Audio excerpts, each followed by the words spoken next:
Bring in show music, please. Hi, I'm CNBC producer Katie Kramer. Today on Squawk Pod. Marty Makary, head of the FDA, is 100 days on the job. A controversial few months for the agency. Measles cases at a 33-year high and public trust trending lower. If we have vaccine mandates for young, healthy individuals, we were going to see a rise of an anti-vaccine sentiment, and I think that's exactly what happened. We saw a tremendous loss in public trust. And the White House is mounting pressure on the head of the Federal Reserve. OMB Director Russell Vought takes issue with Jay Powell's revamp of the Fed's HQ, as well as his monetary policy. At every step of the way, we have problems with regard to the management of the Fed. He's too late, and he's incredibly expensive with regard to his building project, and we're going to get to the bottom of that. Politics makes strange bedfellows, from who's in favor at the White House to who's in favor in New York City. And President Trump announces new tariffs on Canada. Something must have made him mad. Our Megan Cassella with the latest. A vast expansion of the trade war on multiple fronts just in the past few days. It's Friday, July 11th, 2025. Squawk Pod begins right now. Stand by in 3, 2, 1. Cue it, please. Good morning. Welcome to Squawk Box here on CNBC. We're live at the Nasdaq market site in Times Square. I'm Melissa Lee along with Joe Kernen. Becky and Andrew are off on this Friday. So yesterday you were like, it wasn't like. I needed a break. It was a lot of a good thing. Just thought I'd give it. That's what it is. Too much rest. of a. There's a lot of things. There's a lot. I ain't never done, but I ain't never had too much fun or too much, Melissa. So one day off. Now you're back. I'm back. Ready Back and and raring to go in the saddle. Yep, Perfect. yep. Good. Welcome. Thank you for being here. Thank you so much for being here. In fact. I'll wait for my edible arrangement. Crypto prices, they are soaring beyond that record set yesterday. Fresh records on Bitcoin this morning. Look at that level, 118,450, a 4.5%. Ether, up 7%. It has had a great week this week. Remember we talked to Joe Lubin earlier? Amazing. Ethereum and you know who everyone talks about is our guy that we usually talk about for the S&P and stocks is Tom Lee. Tom Lee, because he's been a bull for a long But the way he time. is a bull, he's on here and it'll be, Bitcoin will be at 70 and I go, well, what do you think? And he goes, well, I'm expecting 120 to 150. Right, and you think he's nuts. And you think he's absolutely crazy. Right. That's the way he was when it first went up to 20,000 years ago and it dropped all the way to 3,000 or something.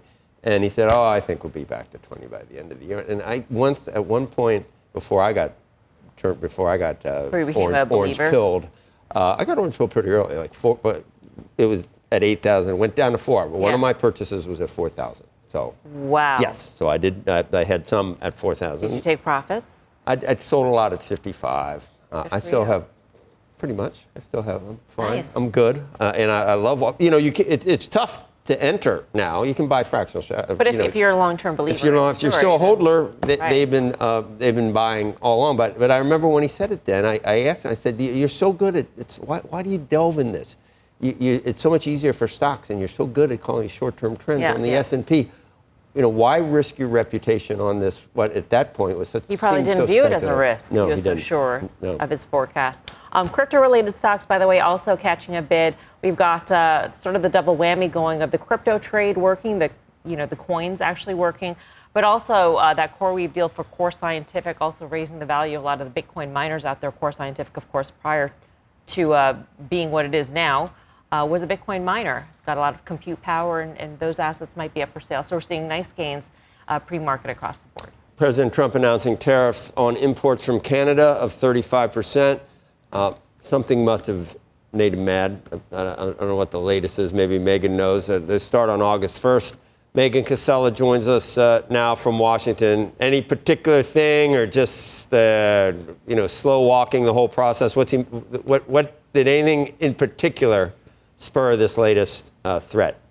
Not that we know of yet, Joe. We might learn today, but we don't know exactly what sparked this latest Canada threat. But I'll say there were two big escalations overnight on the trade and tariff front from the president. Canada being the first one, 35% on imports from Canada, which, by the way, the second largest U.S. trading partner and the largest buyer of American goods last year. Now, an administration official did tell me late last night that the exemptions currently in place for USMCA compliant goods likely will remain, as will the lower 10% tariff for energy imports. That would soften this a little bit, but still a significant escalation from the 25% level where it is now to 35% on everything else. I was told that decision is not final. And this does come, to your point, just a few days, I think 2 weeks after the president was first angry about Canada's digital services tax.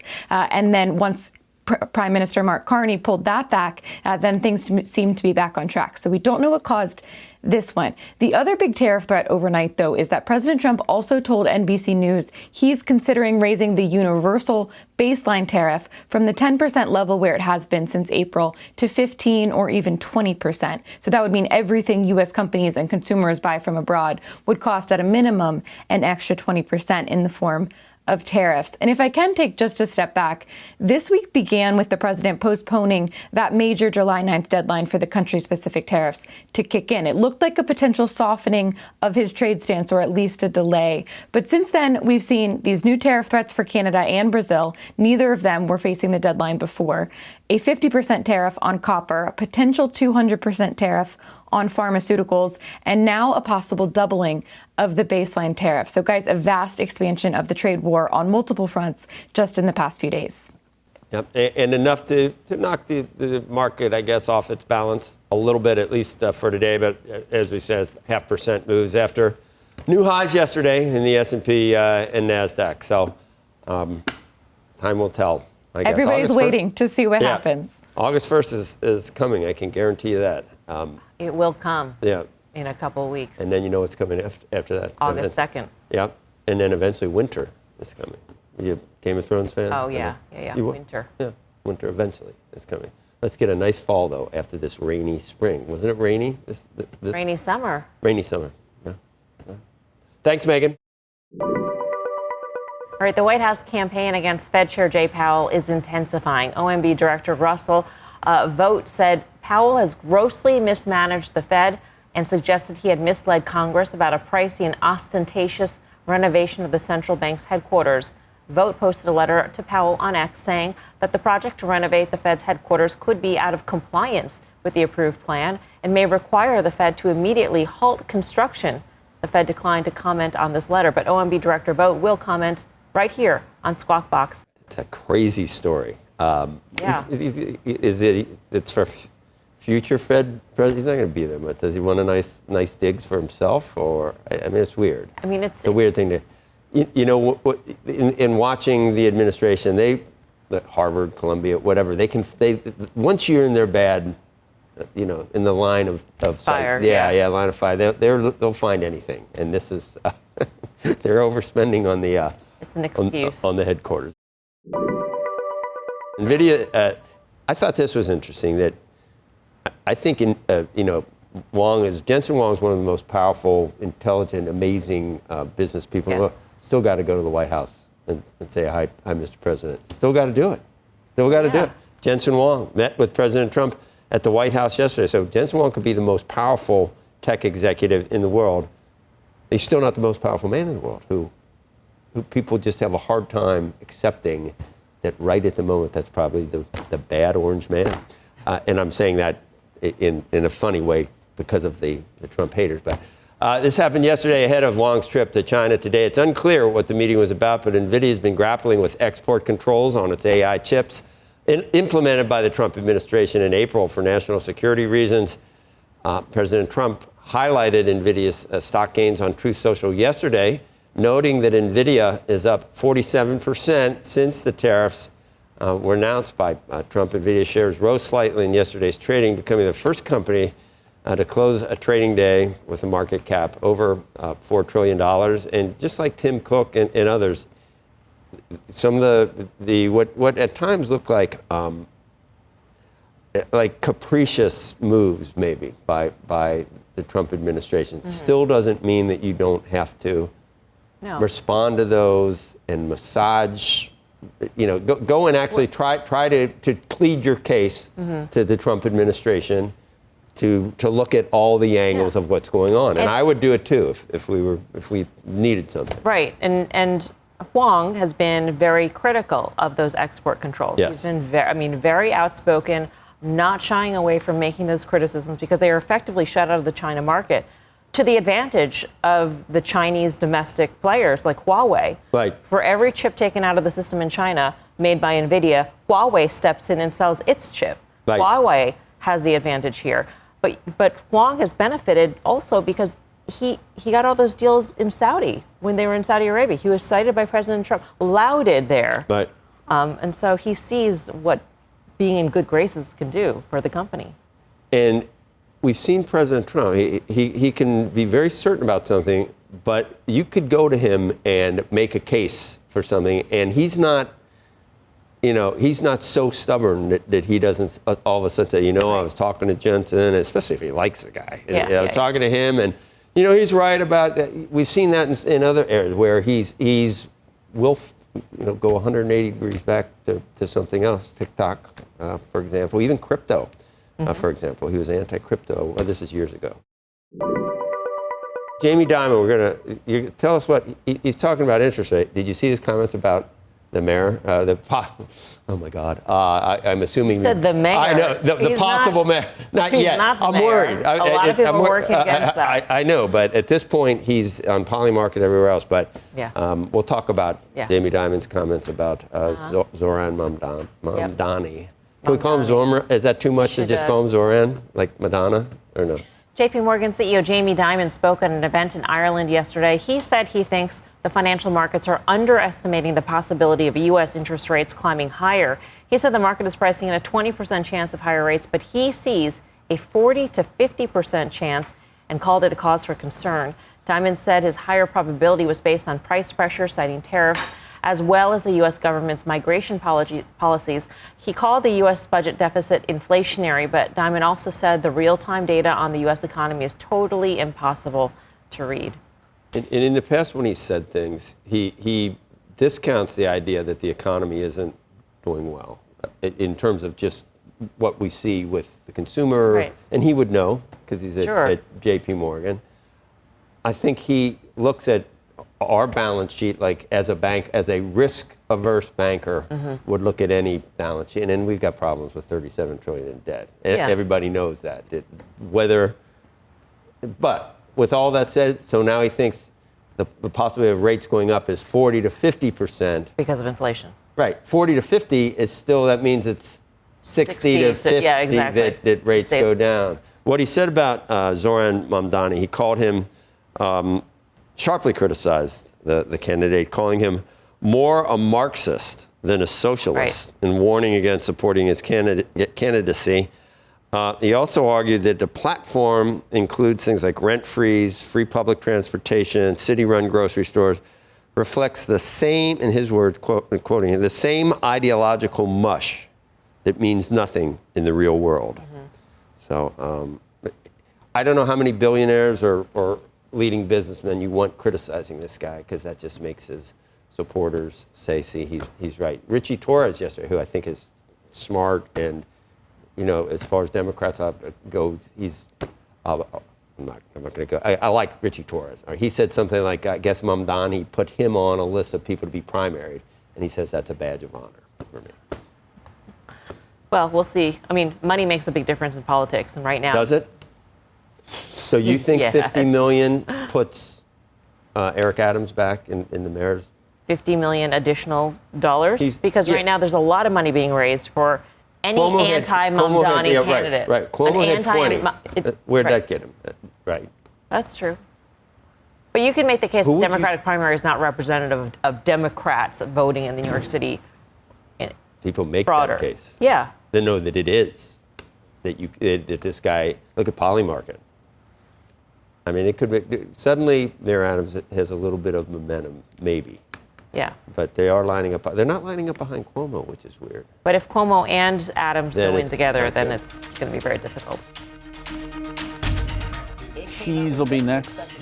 Coming up next on Squawk Pod, FDA Commissioner Dr. Marty Makary. He's been in the job 100 days, and he is the key regulator when it comes to enforcing the Make America Healthy Again agenda of Cabinet Secretary Robert F. Kennedy Jr., the nation's top health official.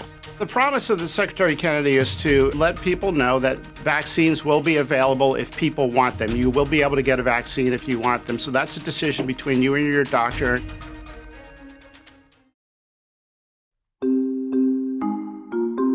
Welcome back to Squawk Pod. I'm producer Katie Kramer.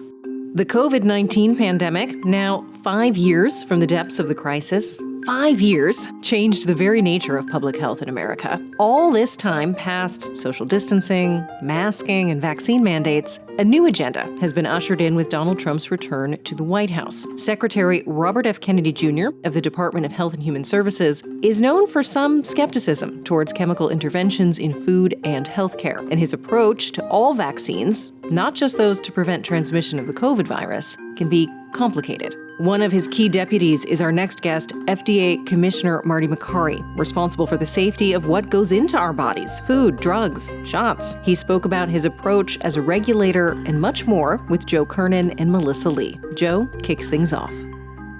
Good morning, Doctor. Good morning, Joe.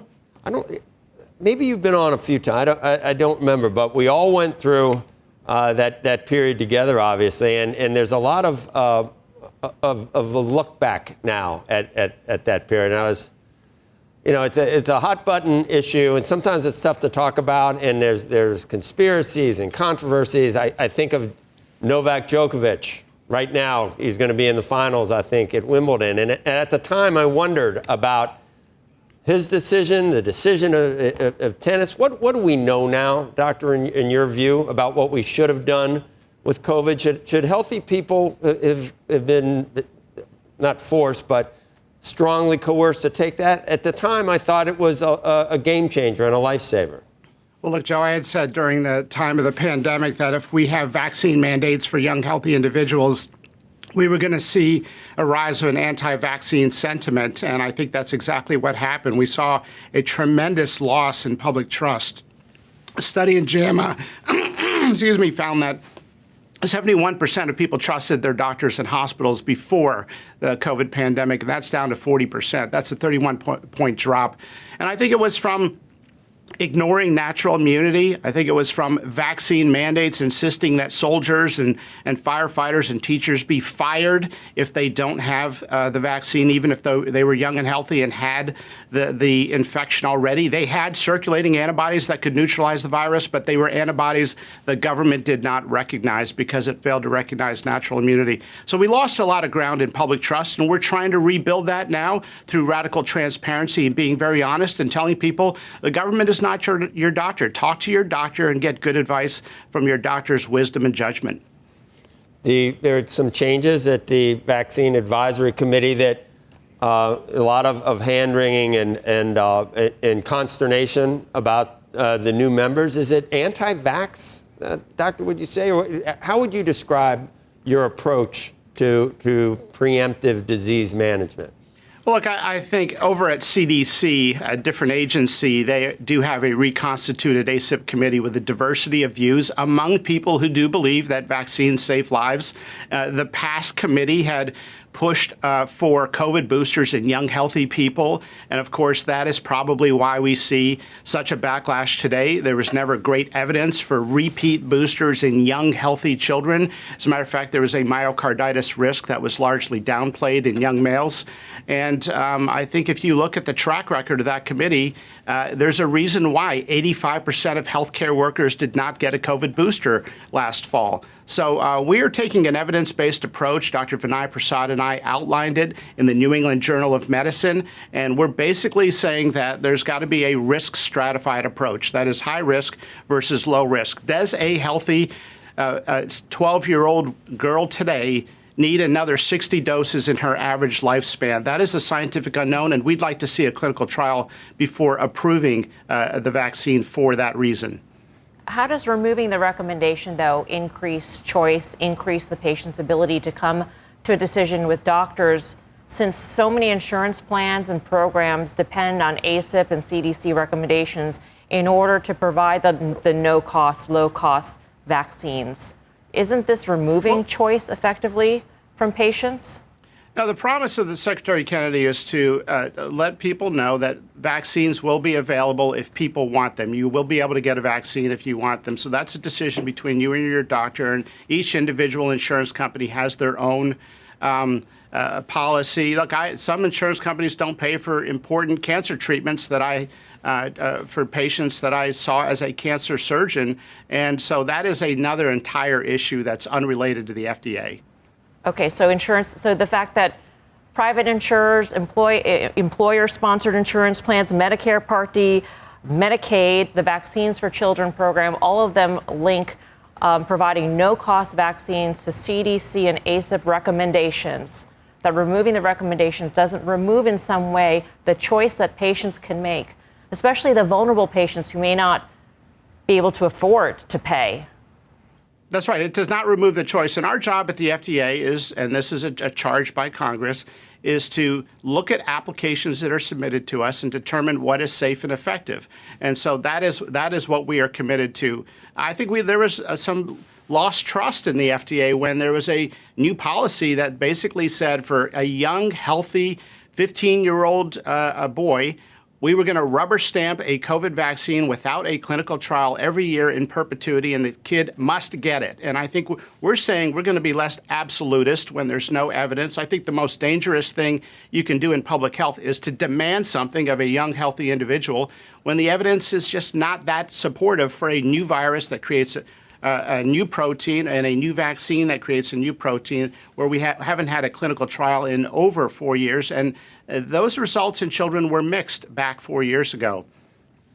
And the basic tenets of MAH, of MAHA, or Make America Healthy Again, it seems to me it's proactive health care versus reactive. You'd have to do that with children, I think, and I immediately think about, as a country, our levels of obesity are just much higher than they need to be or should be. What does tackling that entail, and how does it play into these new drugs, and whether you really start, I don't know, is that what we need to do to all our kids with Wegovy or Ozempic or something, doctor? Or what's the answer? Is it foods? Is it additives? Is it, the secretary has a lot of ideas.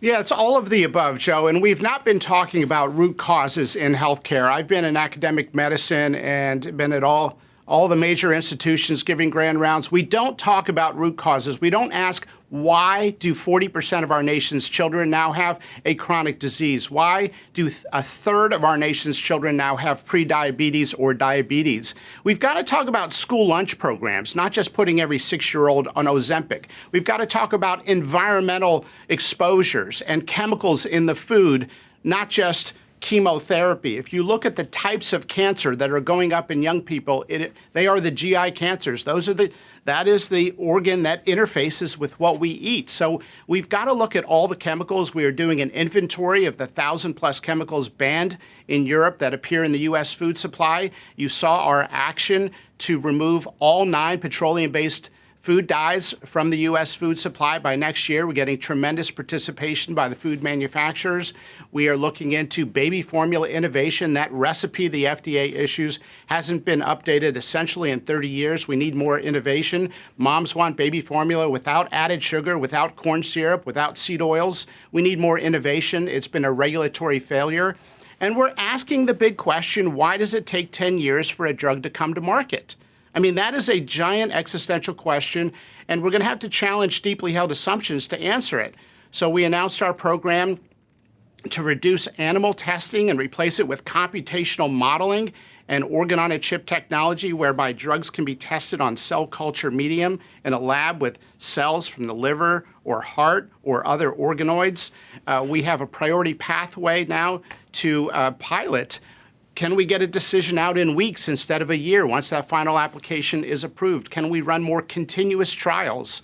And can we use AI more in the review process? We now have AI agency-wide for our reviewers. And yesterday we announced we're going to make our decision letters, including rejection letters for drug, public information so companies don't spin the results and developers can see exactly how the FDA thinks. And that's part of our radical transparency agenda. I wanted to talk to you, Dr. Makary, about the national priority vouchers, which does aim to speed up the approval process after a final drug application is submitted, to get it down to 1 to 2 months as opposed to 10 to 12 months for national priorities. What qualifies as a national priority? I mean, let's say there's an obesity drug that's even better than the ones out on the market. Is that a national priority for the FDA to consider an expedited process? What falls into the category? Great question, Melissa. So it's a large unmet public health need. It is a priority identified as part of a U.S. domestic national priority, like the domestication of manufacturing as a national security issue. And look, the president is very adamant that he would like to see lower drug prices for Americans, and he doesn't like it that Americans are getting ripped off with drugs that are 2, 5, 10 times higher in the United States than in London or France or Germany, other OECD countries. So we are including the affordability of drugs as a national priority. So we have a committee that's set up that will determine which products and companies will get these vouchers as a part of a pilot. Look, we got to try new things. We've got to ask ourselves, why does it take so long for a cure to come to market? And we want to see more cures and meaningful treatments for Americans. We want to see big data used so we can have eyes on a drug immediately after approval and not just wake up 5 years later and say, hey, Vioxx may have killed 38,000 people. Maybe we need to take action. Or opioids may have killed nearly 1 million Americans 19 years after the approval of OxyContin. We're going to be having an incredible post-market surveillance program where we monitor drugs immediately after approval using big data and the cloud. And if we do it well, it can actually change the threshold for approval, especially when it comes to rare diseases. Can you give us an example of a health crisis right now, just so we have an idea of what sorts of drugs, what sorts of companies may be seeking to use this national priority voucher program?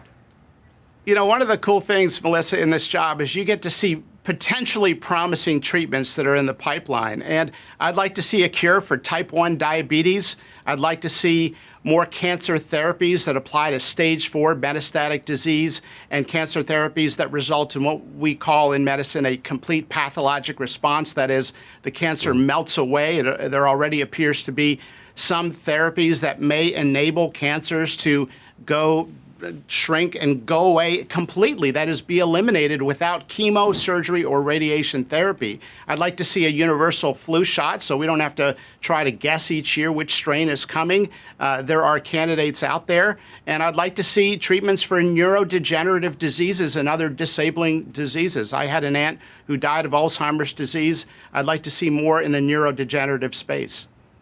A lot of angst and panic about layoffs at the FDA. Was it bloated? Did it need restructuring? Is 15% a big number in terms of layoffs, Doctor? Because there are some people that say it's going to safeguarding the drugs that come into this country, manufactured elsewhere, are at risk now. There's not enough people to monitor. What do you make of that criticism? That's not true. So there were no layoffs to scientific reviewers or inspectors or our law enforcement division at the FDA. We do inspections around the world, and we're leveling the playing field on that front. But there were early retirements, and so we're actively hiring scientific reviewers. Normally, there's a vacancy rate because there's a turnover in scientific reviewers, but no scientific reviewers were laid off. There were tremendous redundancies in the empire-building culture, the fiefdoms of the centers at the FDA, and they became their own, independent organizations. And they had very little accountability. They had their own revenue stream from user fees, and they had redundant services as a result. That is, we had 12 different travel offices. We had nearly 2,000 HR people and budget and procurement staff. And a lot of it was just because of the center fiefdom culture. So we've consolidated that now to say if we're going to launch AI for the FDA reviewers, as we recently did, we're going to do it agency-wide. It's not going to be each center independently with their own IT teams coming up with a product. Just look at our adverse event reporting systems. They are so clunky, Joe. We have one for vaccines called VAERS, one for devices called MAUD. We have VAERS and CARES and FAIRS and Sentinel. We have 10 different adverse event reporting systems, all sort of independently developed. We're going to go to one, and so that way we can have a great user interface and a great database of adverse events that we can use for our post-market surveillance of drugs. Doctor, I also wanted to ask you about your quest to make the FDA more transparent, and part of that was yesterday releasing more than 200 rejection letters, as you had mentioned before, to the public, so the public can actually see why a drug was rejected, as opposed to getting a press release from the company, which may or may not give the full details or may have spin involved, et cetera. The letters were from 2020 to 2024, and investors at least are wondering if it's going to be more real time, because that's the only way it's really going to be useful. Yeah, let me be clear, Melissa, it's going to be real time. That was just the initial batch because we need time to do the human redaction of those letters. So I know some media outlets were, hours after our announcement saying, oh, some of the, this is only part of the stack of all the letters. We have thousands of letters that we are redacting. We're going to make them public. Drug developers and inventors are going to be able to go through them and see not just how the FDA thinks, but how one study section of the FDA thinks, the study section of interest. And we're going to be releasing them in real time as we make decisions. And that way shareholders will be able to see exactly what the FDA said. Look, markets like predictability. And I've been doing a CEO listening tour. We're about 2/3 the way through. It's in 7 cities. And when we meet with pharmaceutical CEOs, in private, that is where they can be open and honest about their ideas for reforming the FDA without their shareholders listening, they tell us they want more predictability. They want to know exactly how the FDA thinks, and they want better communication so they can, one CEO said, if we could just have a couple 15-minute calls with the FDA review team along the process, it could save us nearly a year of doing things just out of guesswork and trying to figure out what the FDA wants. So we're going to be radically transparent. When can you come back?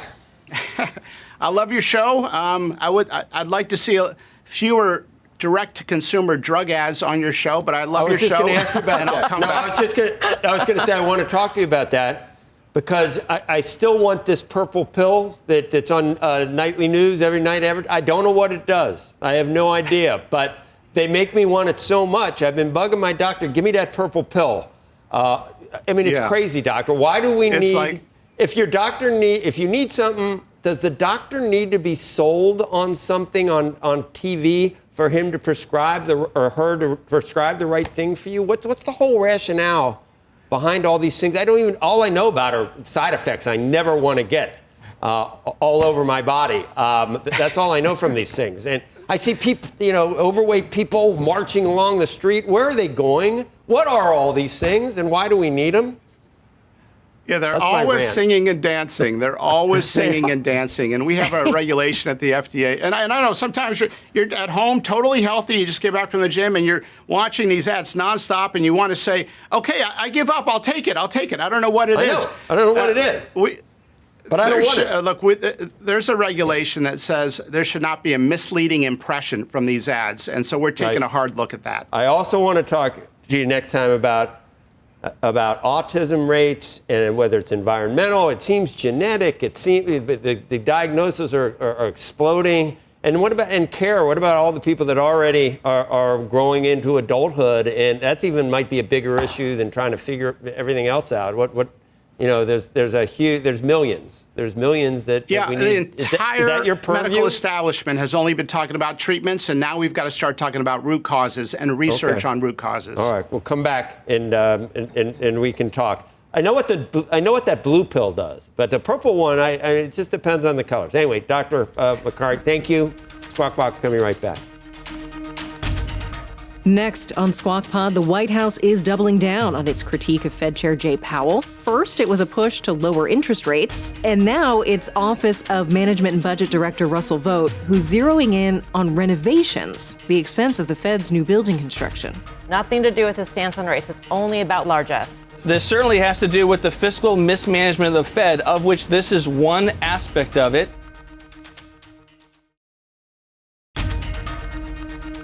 This is Squawk Pod. Stand by, Joe. His mic, cue. You're watching Squawk Box on CNBC. I'm Joe Kernen, along with Melissa Lee. OMB Director Russ Vought is calling out Fed Chair Jay Powell, writing in an X post that Powell has grossly mismanaged the Fed. Russ Vought joins us now, and we'll talk about the more maybe wide-ranging issues in terms of monetary policy. Then we can get into.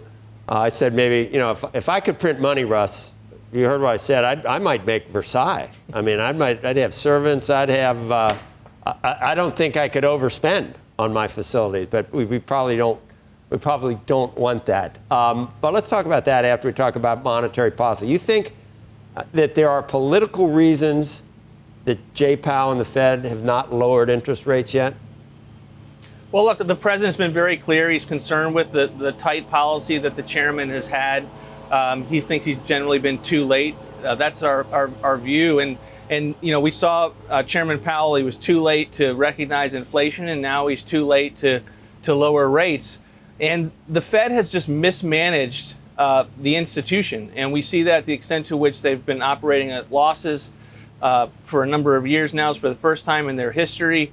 And then you just see a very practical example when you go to the nation's mall. You see the construction of this palace, in the words of one former official, upwards of $2.5 billion, massive cost overrun. And we want to make sure we have facts as to the largesse and the extent to which it's overrun, and the plans keep changing. The testimony that he has on the Hill keeps changing. And I think it just points to the fundamental mismanagement of the Fed under the chairman. Right.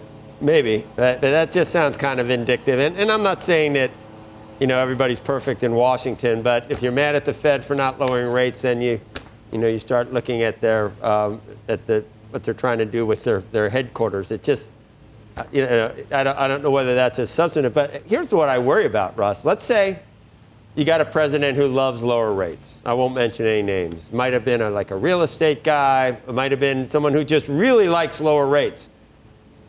If he had a complete dove that would follow everything he wanted in terms of interest rate policy, you criticize Powell for not raising rates, not recognizing inflation when he needed to recognize it. You're really asking for someone who's on permanently easy, who has that switch permanently on for lower rates, and you would have done even worse in handling inflation with policy like that a couple of years ago. No, I don't think that's the case. I think the president has been a great prognosticator of where we should be in terms of rates. But this is a very simple debate today about what is going on in the national mall. What's going on with the Fed. If President Trump was in office a couple of years ago when it was obvious that rates needed, you really think he would have said the Fed has to raise rates? I can't imagine the president ever saying. It's hard for any president to tell the Fed to raise rates. Remember what happened to the first Bush and Alan Greenspan? He blames Alan Greenspan for not being reelected because he was too tight with monetary policy. The problem with Chairman Powell is he has been late at every turn. And I remember back during the Biden administration when we were seeing the warning signs. We were seeing the warning signs very early, potentially on this program, from people like Larry Summers. We knew the spending was out of control. We didn't have inflation under the Trump administration. We developed inflation as a country under the Biden administration because of the excess spending. And for a chairman not to be able to look at the warning signs, the dark storm clouds fiscally that were occurring, and to be ready. And they keep calling it transitory. And then once we have a new change of administration, we no longer have inflation, it's time to lower rates, you have a problem there. But again, this is about the largesse and the fact that he has systemically mismanaged the Fed. Right. And that is evident by what we're seeing with regard to this monstrosity, this Palace of Versailles on the National Mall, in the words of a former Fed official. Yeah, I thought I came up with that. But, I mean, I can still throw other things at you, Russ. At the same time, the administration is arguing, President, how great the economy is right now, and we're the hottest, country on earth and everything else. That's usually not a time where you need interest rate cuts. And there will come a time, who knows from what, where maybe the economy does slow, and then you'd like some dry powder. You don't want to, blow your wad before you need to do it if the economy's percolating. So, I kind of have some empathy for what the president's saying, because I think maybe we're too restrictive at this point, and we'd like lower debt service on this huge debt that we have. But then again, I could make the argument that the economy is in fine shape, and this is not a time where you need to cut rates, especially if the inflation demon has not, had a stake driven into its heart. Well, again, from an inflation perspective, we're not seeing that. The tariffs have not led to inflation, as all the experts said that they would. We're cutting spending. We're reducing the deficit. The tariffs are bringing in incredible amounts of revenue, $3 trillion over 10 years and counting. Those are all figures that come from the pause from Liberation Day. So fiscally, we are very much on the mend. And our point is, we want to see the benefits of a growing economy flow to all Americans. And I know that there are people who are still stuck in mortgages with high rates that they would love to be able to go to a lower level. I would love to see lower rates to be able to improve our fiscal situation. I want to see the Fed get back to not losing money every year, so we can actually get remittances to the United States Treasury and improve our deficit. So look, at every step of the way, we have problems with regard to the management of the Fed. He's too late, and he's incredibly expensive with regard to his building project, and we're going to get to the bottom of that. So would you have tweeted what you tweeted yesterday, Russell, if Jay Powell said, I'm on track, I'm on board for a cut at the July 30 meeting?